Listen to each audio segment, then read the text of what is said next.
இன்றைக்கி பார்த்திங்கன்னா நம்ம ஒரு சூப்பர் ஹெல்த்தியான இட்லி பொடி தாங்க பார்க்க போகிறோம்.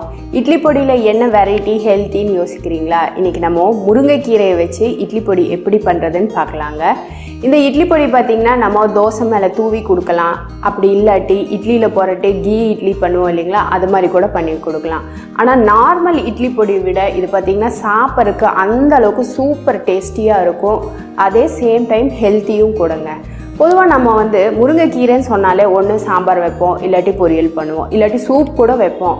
ஆனால் இது போல் இட்லி பொடியில் நம்ம செய்யும்போது சாப்பிட்றதுக்கு ரொம்பவே டேஸ்ட்டாக இருக்கும், கூடவே ஹெல்த்தியாகவும் இருக்குங்க. நமக்கு அதில் முருங்கைக்கீரை போட்டிருக்காங்களான்னு கூட தெரியாத அளவுக்கு அந்த அளவுக்கு சூப்பர் டேஸ்டியாக இருக்கும். வாங்க இப்போது அந்த ஹெல்த்தியான முருங்கைக்கீரை இட்லி பொடி எப்படி பண்ணுறதுன்னு பார்க்கலாம்.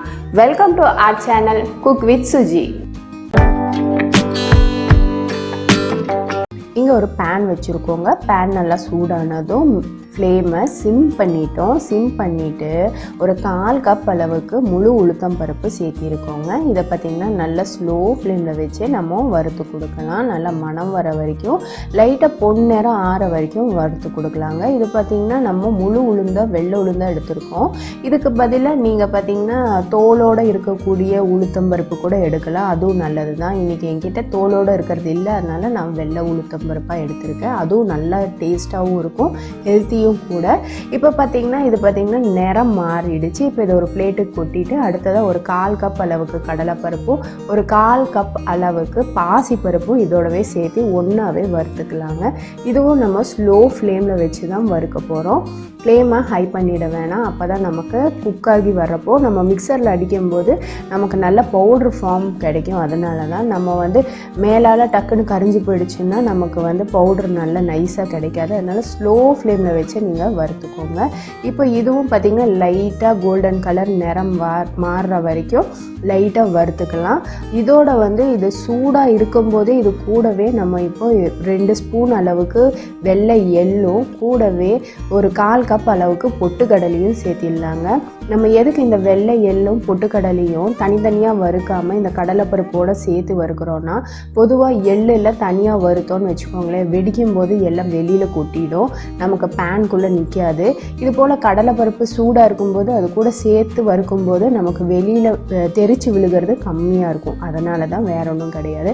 அதே போல் பொட்டுக்கடலை ஆல்ரெடி பார்த்திங்கன்னா மொறுமொறுன்னு தான் இருக்கும், அது அதிகமாக சூடு பண்ண தேவையில்லை. அதனால் இதை 4 சேர்த்து, அதாவது இந்த பாசிப்பருப்பு கடலைப்பருப்பு நல்லா வறுபட்டதுக்கப்புறம் இதை 2ஐயும் சேர்த்து வறுத்து அதையும் தனியாக பிளேட்டில் போட்டுக்கோங்க.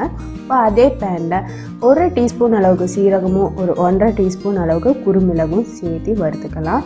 இது கூடவே நம்ம ஃப்ளேவருக்காக ஒரு 5-6 பல், அதாவது நல்ல பெரிய பல்லாக இருந்தால் ஒரு 5-6 பல் அளவுக்கு பூண்டு எடுத்து இந்த சீரகம் வறுபடுற அளவுக்கு மட்டும் வறுத்துக்கிட்டால் போதும்.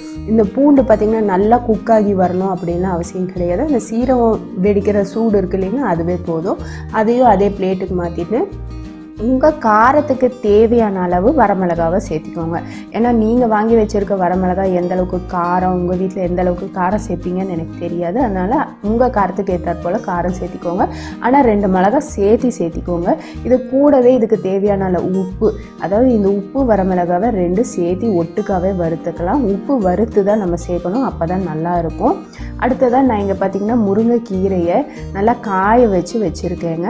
அதை இப்போ இந்த பேனில் சேர்த்திட்டு லைட்டாக நம்ம வதக்கி கொடுத்தா போதும். ஆல்ரெடி பாருங்கள் கையில் நசுக்கும் போதே நல்லா மொறுன்னு உடஞ்சி வருது.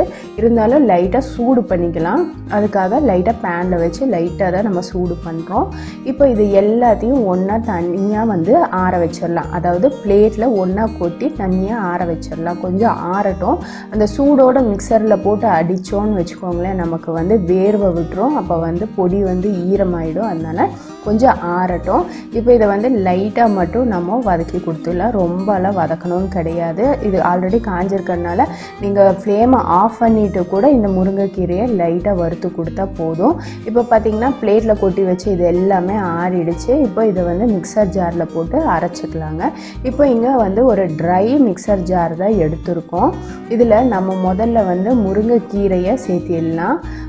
ஏன்னா கீழே நம்ம முருங்கைக்கீரை சேர்க்கும்போது அந்த இலைகள் வந்து சீக்கிரமாகவே அடிபட்டுரும். மேலால் சேர்த்தோன்னா அது மேலே அப்படியே நின்றுட்டுருக்கும். பாருங்கள் எந்த அளவுக்கு மொறுன்னு இருக்குது. ஆல்ரெடி கையில் நசுக்கும் போது உடைய ஆரம்பிச்சிருச்சு. இப்போ லைட்டாக சூடு பண்ணவும் இன்னுமே உடைய ஆரம்பிக்குது.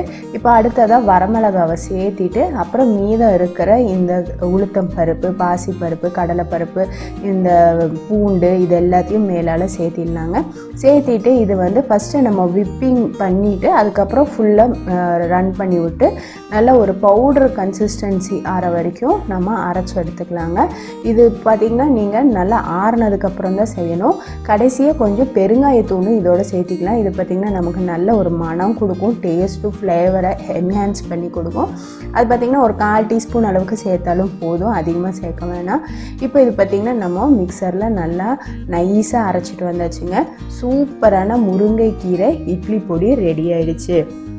இது பார்த்திங்கன்னா நம்ம இட்லி தோசை கூடலாம் வச்சு சாப்பிட்றக்கும் நல்லாயிருக்கும். அப்படி இல்லாட்டி நம்ம தோசை சுட்டுட்டு அது மேலே நம்ம பொடியை தூவி கொடுப்போம் இல்லைங்களா, பொடி தோசை, அது மாதிரி செய்கிறக்கும் நல்லாயிருக்கும். சேம் டைம் இட்லி கூட பொடி இட்லி எல்லாம் செய்வோம் இல்லைங்களா, அது போல் செய்கிறக்கும் ரொம்பவே நல்லாயிருக்கும். நல்லா ஃபைனாக இந்த அளவுக்கு நம்ம அரைச்சி எடுத்தாச்சு. நம்ம செய்த இந்த முருங்கைக்கீரை இட்லி பொடி ரெசிபி உங்களுக்கு பிடிச்சிருந்தா லைக் பண்ணுங்கள், ஷேர் பண்ணுங்கள்.